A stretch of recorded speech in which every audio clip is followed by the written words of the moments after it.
হাল বাবলৈ বিচাৰি পোৱা নাই নেকি ট্ৰেক্টৰ? তেনেহলে চিন্তাৰ কাৰণ নাই। হাল বাবৰ বাবে প্ৰয়োজন নহব ট্ৰেক্টৰ বা গৰুৰ।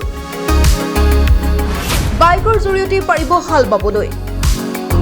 শেহতীয়াকৈ ছচিয়েল মিডিয়াত ভাইৰেল হৈ পৰিছে এটা ভিডিঅ', য'ত ট্ৰেক্টৰৰ ৰূপত দেখিবলৈ পোৱা গ'ল এখন বাইক। এই ভিডিঅ'টোত দেখিবলৈ পোৱা গৈছে এজন লোকে বাইক চলাই হাল বাইছে। লোকজনৰ এই কৌশললৈ চাই এনে লাগিছে যেন এতিয়া পথাৰত হাল বাবৰ বাবে প্ৰয়োজন নহব ট্ৰেক্টৰ অথবা গৰুৰ। এই ভিডিঅ'ৰ আৰম্ভণিতে দেখা পোৱা গৈছে যে এই মানুহজনৰ বাইকখনৰ পিছফালৰ চকাত এটা হাল বোৱা সঁজুলি স্থাপন কৰা হৈছে। ইয়াৰ ওপৰত এটা ডাঙৰ শিল ৰখা হৈছে আৰু এই লোকজনে বাইকখন ষ্টাৰ্ট কৰাৰ লগে লগে তেওঁ বাইকখনৰ বাওঁফালে থকা হেণ্ডেলৰ সহায়ত হাল নমাই দিছে। ইয়াৰ লগে লগে আৰম্ভ হৈছে মাটি খনন।